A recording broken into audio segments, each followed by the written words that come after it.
You are now tuned in to Discover Your Potential with TV radio talk show hosts Dan Gilman and Anna DeVere. So listen, participate, and be inspired. Know that you can discover your potential. Here they are, Dan and Anna. Welcome to Discover Your Potential. I'm your co-host, Dan Gilman, with my special co-host, Anna DeVere. How am I special? You're special. We're both special. So anyway, we're really excited about doing this. It's actually now a series because we did this on Zen Show. It was a shorter segment. I have the honor of introducing a very good friend, but he has amazing credentials. He is a 4-time best-selling author. He's a podcaster and international radio show host whose teachings are used by more than 80,000 leaders and game changers around the world. Ben helps folks write great books in under 5 weeks, enjoy a 5-figure speaking fee, and attract a 6-figure consulting fee. And that's before they even get published. So Ben's trained hundreds of millionaires and helped a Fortune 100 create an empathy video game. Ben also launched the world's largest magazine, AARP. Ever heard of that? And won a Patient Services Award from the ALS Association for creating their first mindfulness program.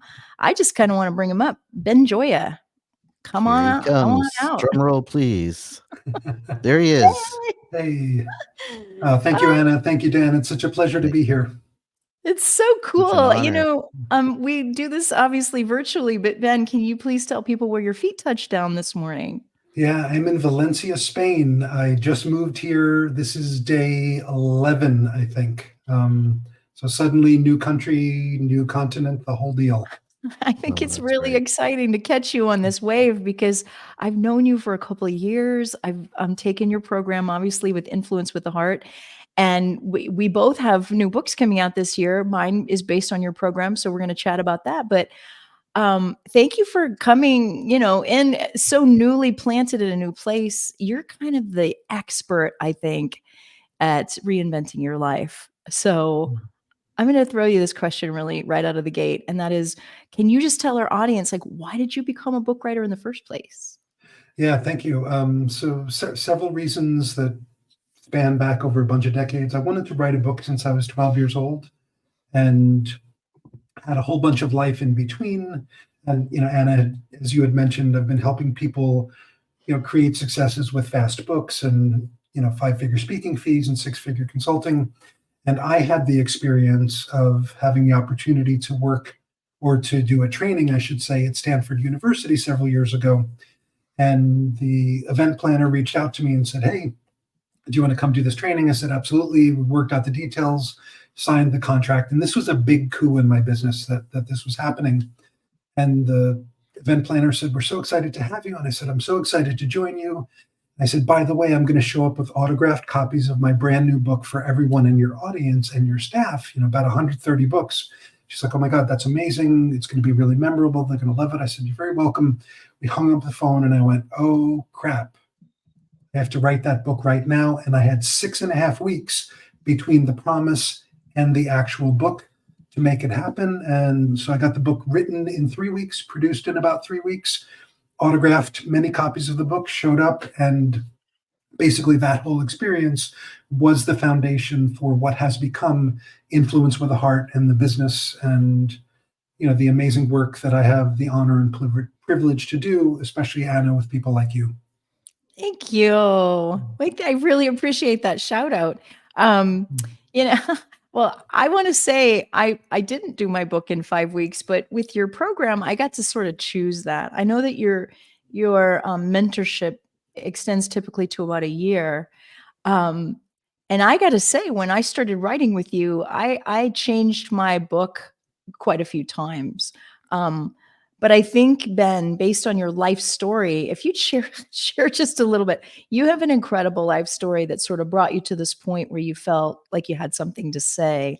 And I really appreciate your transparency. So if you don't mind sharing just a little bit of that story, because it really comes into play with your program And just having experienced it, which I'll talk about, but having experienced sort of that mess to success story, you boldly allow people to do the same thing. Do you want to share a little bit about your past? Sure. I appreciate you saying that. And gosh, if we had hours and hours for this interview, I could do all of it. So I'm going to do the nuggets here. I used to do a whole lot of drugs from, gosh, probably age 19 to about age 32. And never really thought it was a problem because I was succeeding in my work, in my magazine career, Condé Nast Traveler, Modern Bride, AARP, the magazine, as you had mentioned. And at some point, sooner or later, the drugs catch up and people find their ways to rock bottom. I found my way to rock bottom in a big way. And right before I had found my way to rock bottom, I had traveled in India for about 2 months, in southern India, and had this experience of facing death 4 times within the space of 72 hours, right? My bus almost going off a mountain road, like literally 6,000 feet, encountering and running from a wildfire, encountering a poisonous snake, and then encountering a mountain lion, right? And I came back from that experience with an absolute galvanized purpose, right? I knew that I wanted to help people already in my life, but then it was, turned up to 11, shall we say, and came back to the US, and I hadn't quite figured out the drug stuff yet. So then found the rock bottom, and I was like, okay, well, what do I do now? And I remember walking out of my office at that time and looking up at the sky saying, I just want to be free. What do I do? And I said, oh, I'll go back to India, right? Because one time clearly wasn't enough. And I went back and had a couple of really interesting experiences, found my way to meditation, also found my way to a 9-day trek through the Himalayas, like a very hard trek where I did not have good boots for the trek. So I got my current boots fixed at that time. The fixing of the boots led to the 2 biggest blisters on my Achilles tendons that you could possibly imagine starting on day 1 of the 9-day hike. Wow. So every single step, I counted it out, estimated 144,000 steps of ow, ow, ow, ow, ow, plus the shame and the judgment and the self-recrimination and the regret and how could you be such an idiot, all these kinds of things. And day 6 on this hike, I remember looking at the Himalayas all around me and going, wow, everything's so beautiful. Why is everything so beautiful? I'm not on drugs. I know I'm not on drugs. Why is everything so beautiful? And I said, oh my goodness, those painful steps were the first time in my life that I had been forced to be in the present moment for about 6 days straight. And I went, oh, this is what it's all about. And it all kind of went from there. That's such a great story. And thank you again for sharing so deeply from your heart, because I know that's one of your strengths is your vulnerability, and you're talking about it. I was thinking about my book writing experience and realizing there was a lot of it that felt like 144,000 steps of pain. But I mean, you're such a super compassionate guy. And I think your why is just tremendous. I can tell people that might be interested in taking Ben's program that you feel very gifted by Ben's presence. And he's crafted that ability to listen and coach from just these kinds of experiences. I mean, can I give away some secret sauce? I mean, one of the most powerful and riveting experiences in your mastermind, because it's every other, time that you get Ben one-on-one, but being in the group of writers is really thrilling. And the exercise in that group that we did about, okay, you have 7 seconds to live. It might be a minute. 7 minutes. 7 minutes. Oh, thank you. Well, that was generous. Sure. But I mean, I took that so seriously. Is that something that you created out of these experiences of facing death? Because I know when I did that, I got so pointed in what I wanted to tell people that what I wrote down actually became part of my book. And I just thought, who does that? Who throws you into that? Right? Is that come from that? Thank you. I wish I could say that it did. It actually came from a coach that I worked with. So after my India experiences, I knew that I wanted to tell both of the stories, the facing death and the blisters, which the punchline of the whole blister story was really not only the understanding of the present moment, but the understanding of the difference between pain and suffering, right? How pain is an experience that we're going to have as part of our human existence. And so much of the suffering, arguably all of the suffering, is actually optional, right? Easier said than done, of course, right? But I figured these two things out, and I realized that I wanted to deliver that story from stage. So I worked with two different speaker coaches, and one of the speaker coaches, for a weekend training that he did, took us to the beach. It was in San Diego, took us to the beach and walked us through that process of, you have X amount of time to live. And that was completely mind-blowing. And I went, wait a minute, this is brilliant. I'm going to make use of that and help people bring forth their best in their books through this process. Since you're, oh, sorry, I didn't mean to interject. No, you go ahead, Dan. But since we're talking about overcoming challenges, could you share like an instance where you helped a client overcome a significant challenge using your unique approach? Just curious. Yeah, thank you. So I had a client named Monica who started the process with me around writing her book. Didn't really have any experience running her own business, like was really just getting started in the whole entrepreneurial space. But she did have a connection through, I don't know if it was her sister-in-law or something like that, to a global pharmaceutical company, right? And the global pharmaceutical company was interested in her topic, right, which is basically moving from clutter to clarity, right? I think her book is called The Cost of Clutter, right? So we had done some work on the book, and she said, oh, Ben, I have this opportunity to talk to them, the people at the pharmaceutical company, about coming in to speak. What do I do? I have no idea what to do. No idea how to negotiate, no idea of anything. And I said, no worries at all. First of all, let's design your book cover. Even though the book isn't done, let's design the book cover so you have this asset and you can show them, hey, I'm writing this book, right? Number two, let me walk you through how to negotiate with them, right? Because I had learned that from working with the Fortune 100 company, as Anna had mentioned, right, to create that mindfulness and empathy video game. So what we were able to do was not only secure this workshop for her, a 2-hour workshop, but to also secure a 5-figure speaking fee for that workshop. Oh, that's and great. She had never had any experience like that before, and totally changed the trajectory of her business. Monica's amazing too, because I watched a bit of that transformation. And when I saw her kind of in her finished state, having all that under her belt, I'm like, wow, there goes an executive. Like that's, I hope I grow into that kind of experience. But of course, that's kind of a natural in your process. I know that I'm going to be a little open now. I had a lot of success in the podcast that I was doing. And then, of course, I joined forces with Dan. So many things were happening all at once. And then all of a sudden, at about the point that you asked me to write the foreword for your book about, game changing and the influencers formula and podcasting, we'll also talk about that. I lost my job. So I had this major identity crisis. Not only had I reinvented my book title about 3 times, but then you asked me to write the foreword, and I lost the biggest nugget of my success thus far. And I just thought, oh, now what? I mean, that was like me running from my mountain lion and trying to peel myself off the couch. And I just thought, I'm on a show called Discover Your Potential, and I'm in this book talking about game changer and media. And your world is it's very insulated. Like I was also meeting people like Monica, other authors, people that were experiencing all the highs and lows, which is totally relatable. And I'm realizing, well, this is a good topic, isn't it? So if you're sitting out in the audience land thinking, I've got nothing to say, I don't feel like a game changer, I don't even feel like my life is as exciting as Ben or Dan or Anna, like hang that up right now. Somewhere inside of you is a story that matters.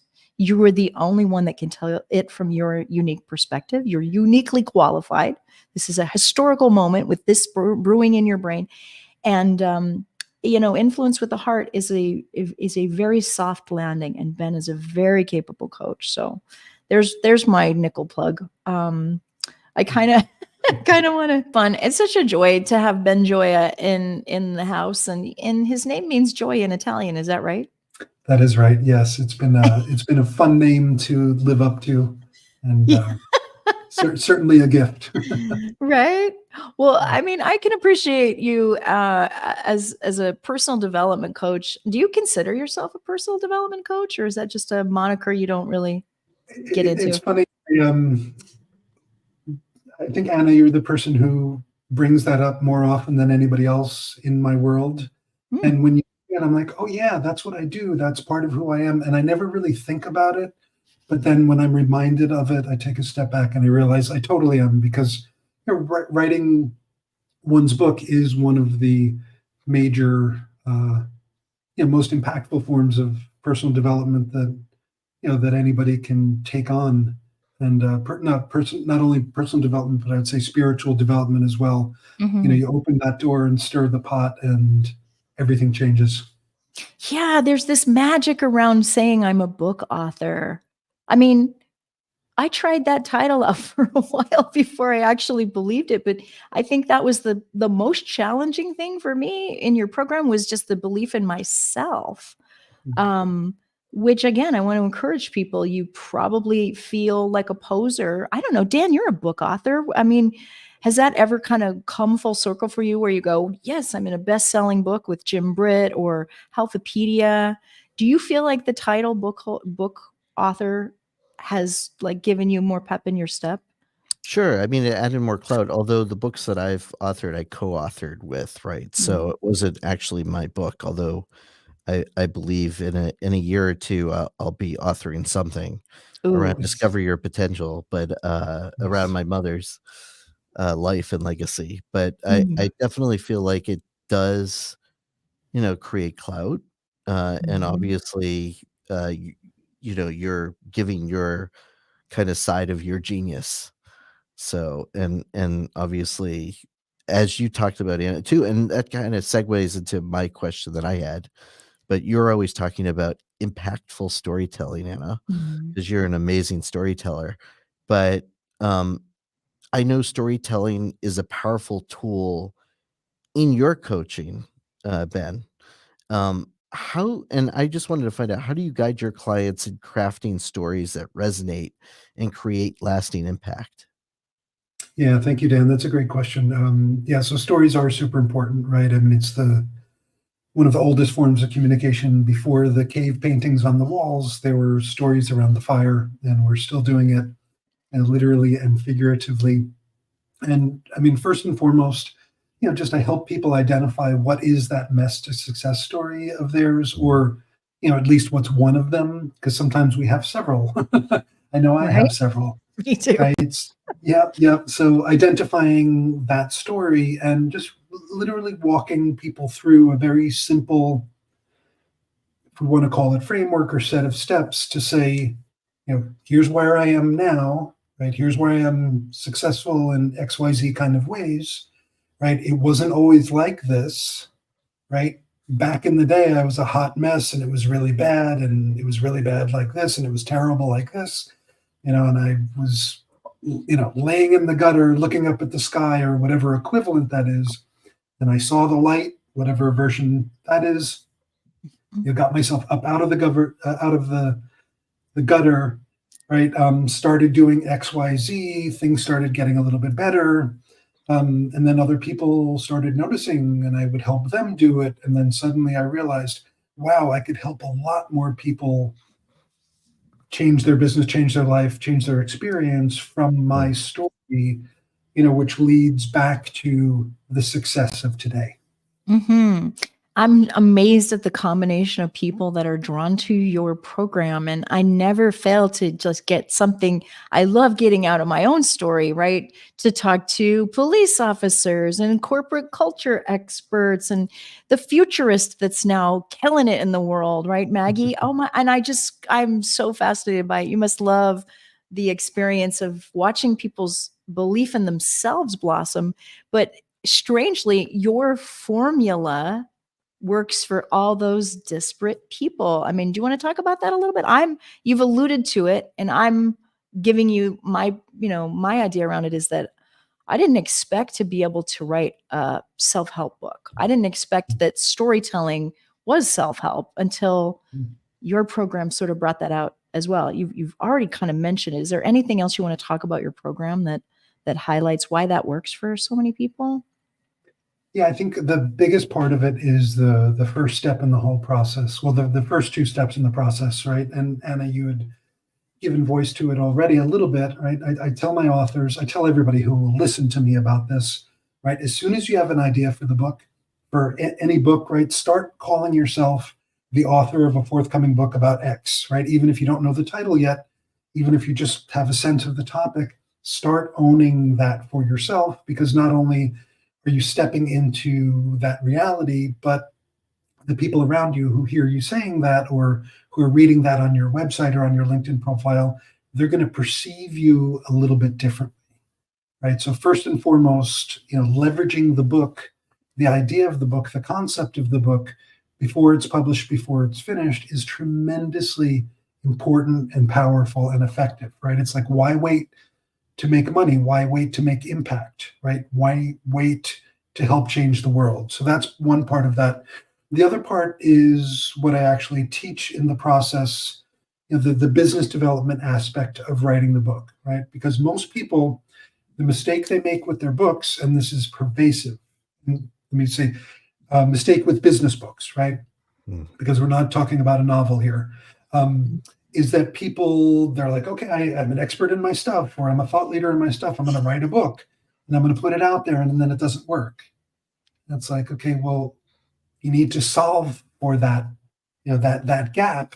And the way to solve for that, and I teach this to my clients, right, is to have conversations with your ideal clients about the book you're writing as you're writing it, right? To be able to get the lens on the book, to be able to understand what the reader needs right now, right? To be able to guarantee that the book will work, because otherwise you don't know if your book is going to work. Like, a lot of people they write the book and it's kind of a shot in the dark, like, throwing it against the wall, whatever the spaghetti analogy, right, is something going to stick. Maybe not so much, but if you're talking to your ideal clients about the thing that you're creating, not only are you getting the lens and the language for the book, but you're also getting the understanding of the stories that need to be included in the book that will be most resonant with your audience. Okay, let me tell you why this is so revolutionary. Okay, I come from a theater background. And as an actor, you get applause immediately, or you get the reaction immediately. That's very gratifying, and it shows you a metric, right? Oh, okay, I pulled it off. I got a standing ovation. Nobody laughed at the line. And then I went into podcast world and I had a huge audience. But again, I don't get feedback about my stories. So I'm literally in the dark in a vacuum. So the minute I step into Ben's program and I'm actually throwing a title out there, as unstable as I felt, Ben's list of 10 questions, and they are like, do not deviate. Like, so many people fight that stuff, but it's like, it works for a reason. And it works in a simply elegant way to communicate and to get feedback on what keeps people awake at night.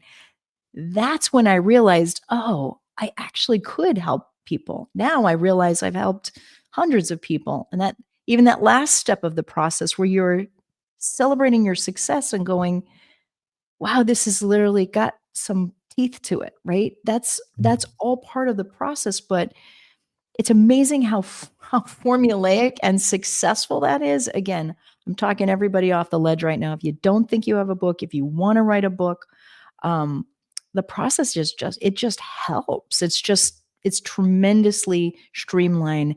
And I've heard you say a million times, don't overcomplicate this. Like, part of the process is to breathe and smile and give yourself grace, because it's scary. It is, yeah. You're invariably stirring the pot with a book, right? So Yeah. smile, relax, follow the process. I mean, I say to people over and over, and Anna, you've heard this several times, right? It's like, give yourself the freedom, like, free all of that psychic energy and all of that extra storytelling in your head and all those extra thoughts simply by following the process. Like, just do what it says, right? Follow the questions for the conversations about the book. Follow the blueprint that I provide. I do exactly what I say, and it'll work really well, right? Because it gives freedom.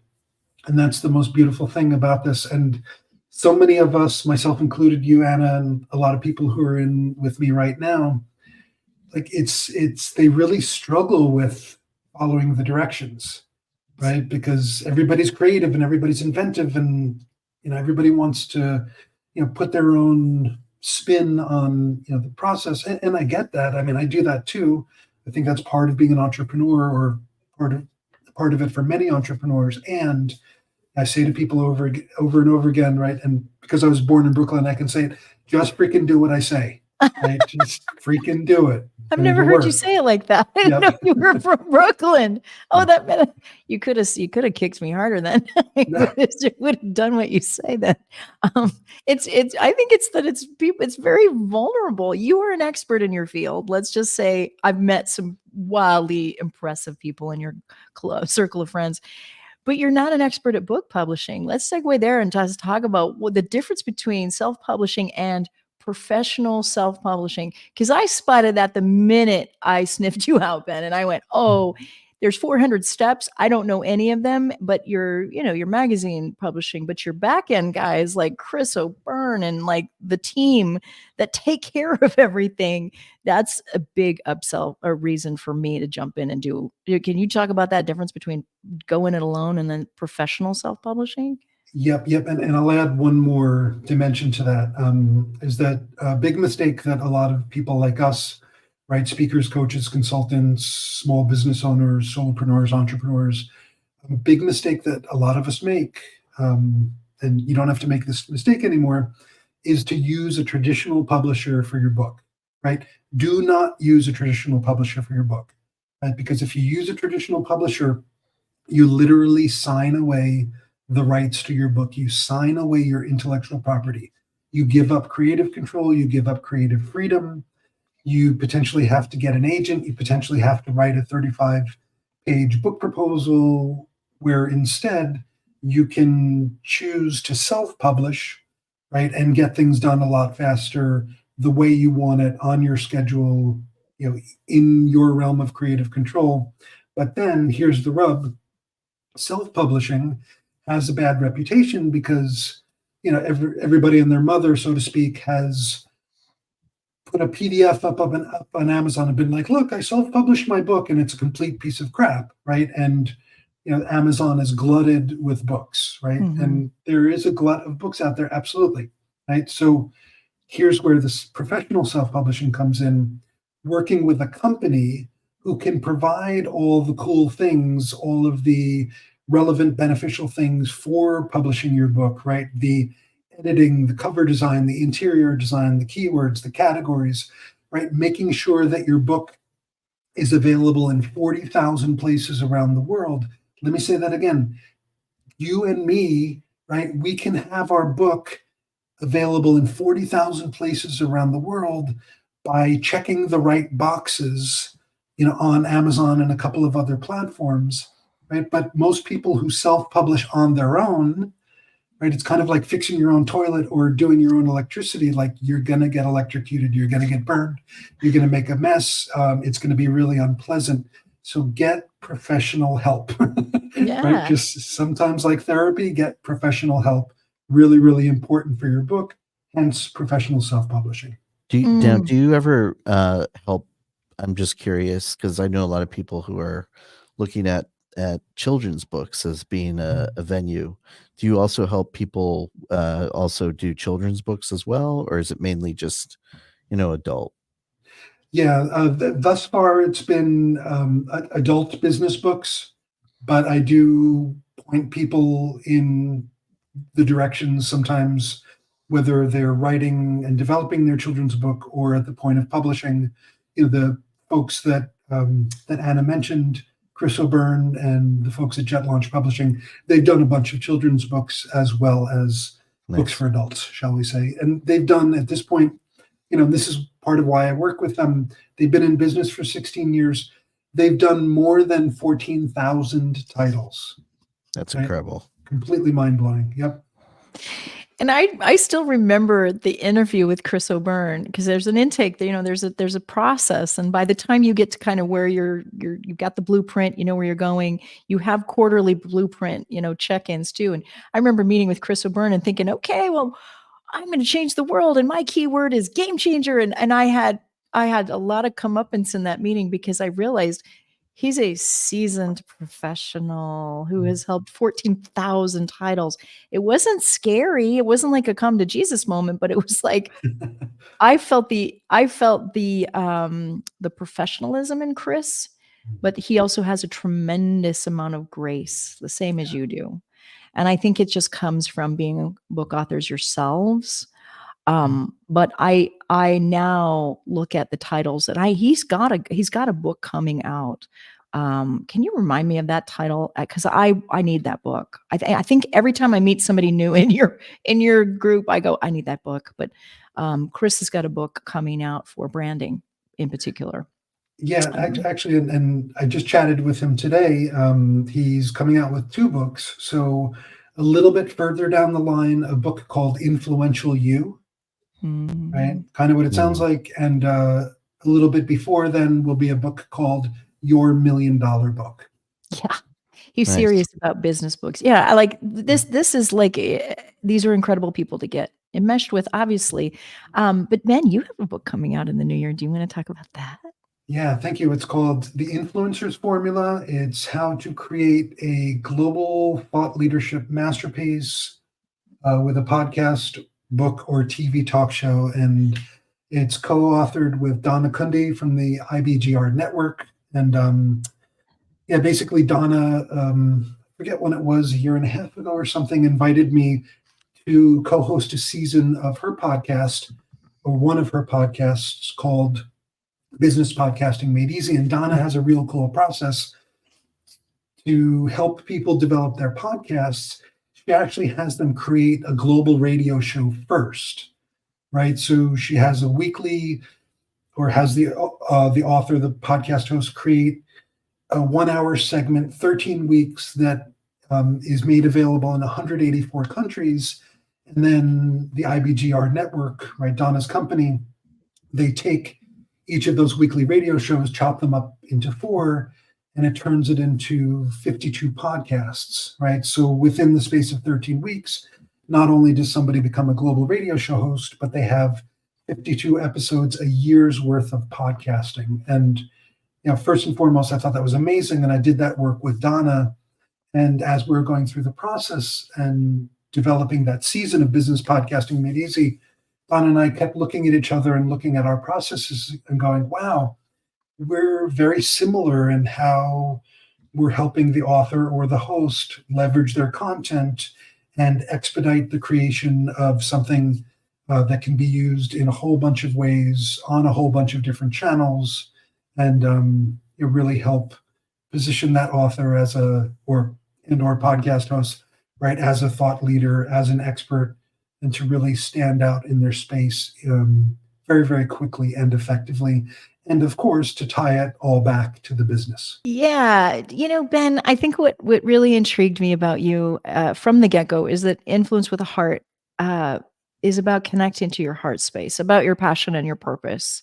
I know you've talked a little bit about your why, but after going through so much in your personal life, right? What is it that draws you back again to this, getting connected with the heart, and then leading with the heart as an influencer, as a game changer, as a business owner? What's important about that to you? Yeah, thank you. So, gosh, this is one of those questions that has about 42 answers. So I'm going to try to put them in order. I think that the most important part of this for me is that I've been a meditator since, what year is this? Since 2006. Pretty diligent meditator. Sat a bunch of long retreats, like 10 days of silence and things like that. And what I've come to understand over the years, and a big shout out to the Buddha, to the historical Buddha about this, is that what really helps helps facilitate the path to waking up, to, if you want to call it enlightenment, if you want to call it awakening, is the heart, right? It is love. It is what they call metabhavna. It is compassion, right? That literally using love as the operator, as the thing that you're paying attention to, is the fastest and most efficient path to awakening. And the other part of that is that the Buddha taught something really, really important, right? Is, you got to get yourself enlightened before you can help everybody else, right? And it doesn't mean don't help people in the meantime, right? But we can be more effective around the world, in our business, in our lives, in our families, in our relationships, right? The more we are awake and aware of what we're doing. So that's probably the tip of the pyramid for me. And the other part of that came a little bit before I figured out what I just described from the Buddha's teachings, is that I was a hospice volunteer for several years in San Francisco, and sitting with the dying, right, and learning how to, literally just sit there and be in a space where you can't really do anything. I mean, maybe you can prop a pillow, maybe you can get somebody water, right? Maybe you can help somebody eat something if that's appropriate. But most of the time, right, to just sit there and be with that person, is the greatest gift that you can give. Yeah. Right. And that's, how do you do that? Well, I mean, people have a couple of different suggestions. If you're hanging out in your head, trying to be like, okay, what am I going to do next? And right. And, getting all crazed in your mind, that's not going to work so well. But if you sit there and hang out with your heart, and some people literally just putting your hand on your heart and staying with and connecting to that space, that's what's going to change, the environment around you, the world around us. And I don't know too much of their work, but there's something called the Heart Math Institute, if you all have come across that over the years, and talks about, the literal scientifically, bound and driven power of, what our heart does, not only to and for us, but to and for the people around us. It's really, really something. I think what you're describing is this feeling of resonance, and resonance, when it is noticed, is a gift. Yeah. And I mean, I strive for that as a songwriter, to get into that taproot, right? That is underneath all of humanity, so that I can sort of speak some universal truth. But this is a gift that's all around us all the time. Like you, I shared time in hospice volunteering, took care of my dad when on his way out. And there was nothing like the last year of my dad's life giving me the download. I mean, when a human is leaving the planet, and they know it, and hospice is that beautiful place where problem solving is over. You essentially know the direction now. It removes a lot of the fear, believe it or not, and being present for that moment allows you to then go back into your life and just appreciate your time. It's a big, if you don't have time to do that, meditation is another way of tuning in and understanding you can always sit in the present where there's no anxiety. And I think effective meditation doesn't have to be, doing it one way. It can be walking, it can be riding a bike, it can be being at the beach. So then you're always so influential, and to have such a knack of just making it, a very simple, and that's infused in your book writing process. I'm sorry, Dan, did you have another question for Ben? Well, I could talk actually, about this all day long. it kind of dovetails into that, because we're also talking about mindfulness, and on your website, mindfulness seems to be an integral part, or your approach. And I just had a question, but how do you incorporate mindfulness in your training? Because I thought that was an important. Yeah, I appreciate that very much. And I had given a little bit of a mention to it earlier on, but it's literally the smiling, right? We smile when we're happy, of course, right? But we can become happy. We can lighten our minds when we smile. And I like to say to my authors, right, a light mind is the right mind to write, right? And you could also say a light mind is the right mind to lead or to have a difficult conversation. But starting with that smiling is an incredibly powerful avenue to creating, and I'm going to use that word, that resonance, right? And, put the smile and the heart together, lighten the mind, and follow the method and do what I say, and things work really, really well, right? Because as we've said a couple times throughout this conversation, right, you start writing a book, you start creating a podcast, doing a TV show, essentially you start taking your stand and sharing your message, and you will invariably stir the pot. Whatever your versions of fear, doubt, shame, guilt, do I have something to say? Is anybody going to care? All of that stuff, right? All of those things are perfectly normal and natural. They're incredibly unpleasant a lot of the time. And if you think about it, if we go back to what the Buddha taught, all of it is completely impersonal, right? It is not who you are. It is not what you are. You did not ask that to show up, but there it is. So what do you do with it, right? You can either get involved with it, get involved with the story and be consumed and subsumed and really unhappy, or you can keep smiling and relaxing and just letting it sit over there, being like, yep, I see you. I'm going to hang out over here. You hang over there.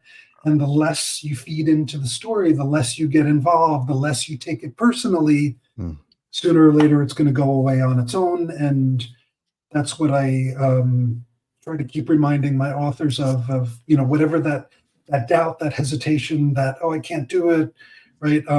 You didn't ask for that to come up, so don't try to fight against it. Just try to soften around it and let it go. So true. When I first started out, my book title was Healing the Inner Child with Creativity. Well, nothing created a healing crisis bigger than saying that to the universe. Like, I'm going to teach you how to heal your inner child. And then the universe said, yeah, you're a hot mess. You might want to check yourself first. But just hearing you say it again, like, don't take that personally. The premise of my book title now, which is seeing like a storyteller, how to flip the script and get a grip and be the author of your life. It's more like acceptance for the fact that life is always going to be happening. And if you think it's happening to you, you're taking it personally.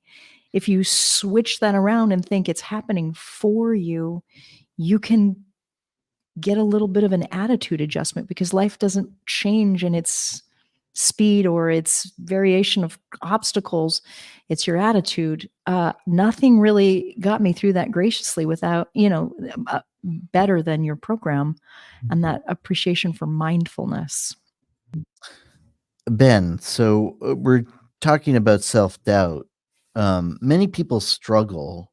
I've struggled with a lot of self-doubt. And what advice would you give someone trying to overcome the barrier to realize their full potential? Wow, that's a juicy one, Dan. Thank you. I think the first one is that I think the first part of it for me is that I'm not really sure if it's so much overcoming self-doubt. I think it's acting in spite of self-doubt. I often don't remember a day in my life, even recently, even today, where I didn't wake up with some kind of self-doubt about my business, about the impact I'm going to make, right? Am I doing things right? When is the next client coming in, right?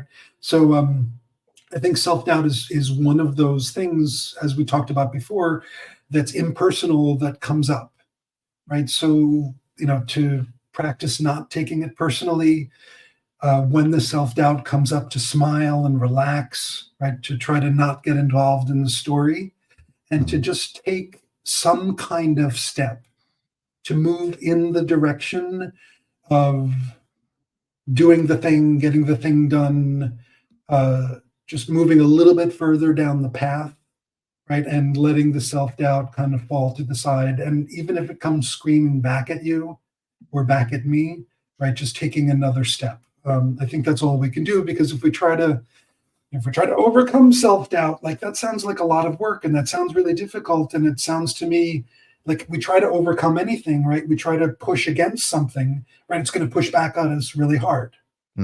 So it's like, what do we do? Like, let's soften around it and try to let it burn itself out over here. Yeah. I think the best advice in the context of book writing that you give to overcome some of that is just set a timer for 7 minutes. Mm. And I can find 7 minutes of pristine, non-judgmental time. And that helped me advance the cause when I really felt like this is never gonna get done. I've got 444,000 steps left, and I've got blisters on all parts of my feet. Like, that 7-minute rule was helpful. Mm. Yeah, yeah. Thank you. And I know we've got a few more minutes, but there's a couple of questions that we wanted to get in here. So Sure. empathy. How does empathy play a role in your approach to leadership and influence? Yeah, thank you. That's a really good question. So, right, so for a convenient definition for right now, right, empathy being the ability, right, to stand in somebody's shoes, to see the world through their eyes, to feel what they feel, even if you haven't had the direct experience of what they feel, right? Knowing that they're human, you're human, and being able to, to connect to that, that capability, that connection to that person and that experience is absolutely vital for leadership, for storytelling, for book writing, for hospice volunteering, for pretty much everything in the world, right?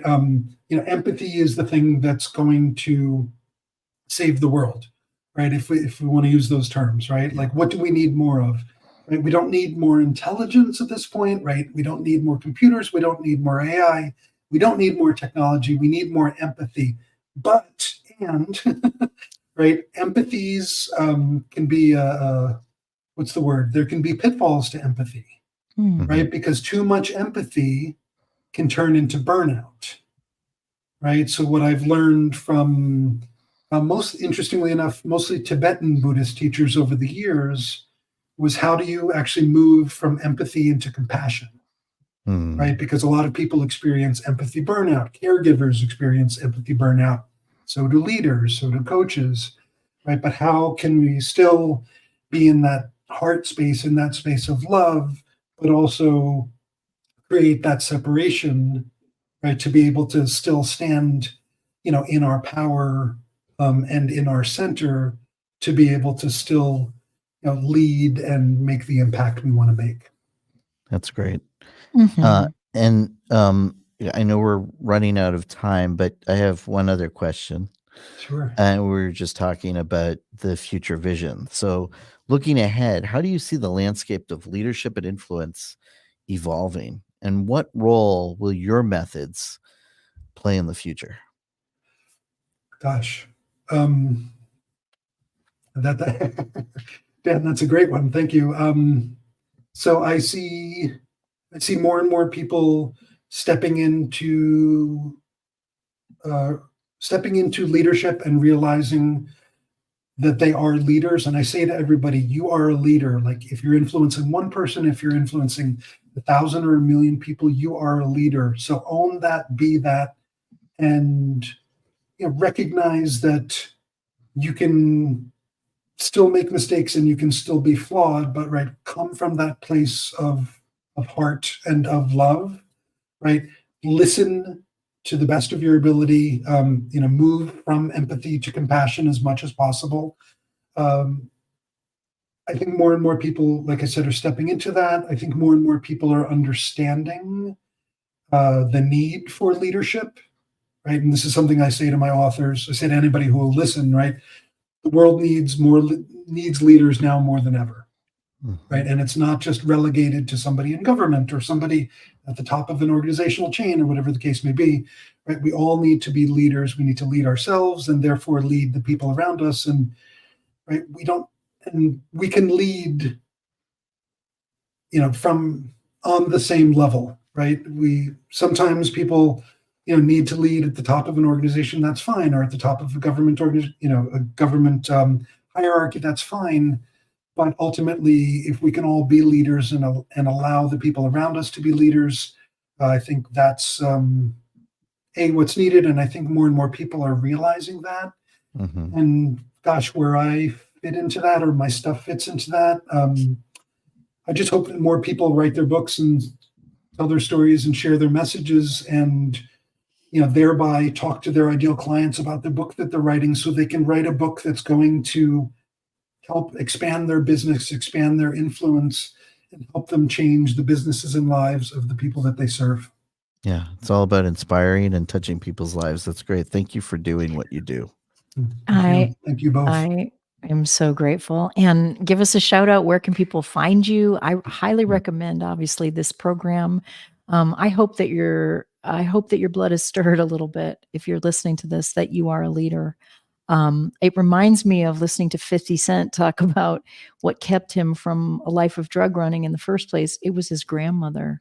It was his grandmother speaking boldly. So if you feel like speaking boldly is on your list for this year, I challenge you to find yourself in Ben's program, any program. This one is an excellent guide, as you've heard. But where can people find you, Ben? Yeah, thank you. So influenceWithAHeart.com is a great place to go.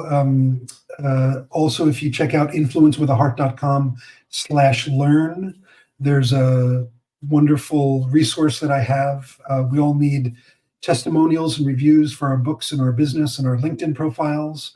And influenceWithAHeart.com/learn, you can get a resource to be able to put those together really easily and get a bunch for your website, for your LinkedIn, and for that book that you're writing. So congratulations.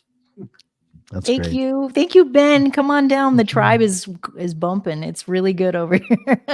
And thank you for being with us from Spain, Ben. I can't wait to hear more news in the new year about exactly how that's going. Thank you. Thank you you both so very much. much. It's a pleasure. So until next time, do something nice for yourself, but do something nice for someone else.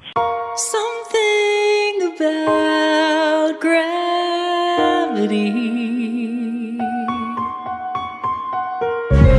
pulls on my heart as if a memory. But was it only a tale I've heard of the travelers who bend their way through time, and they can see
that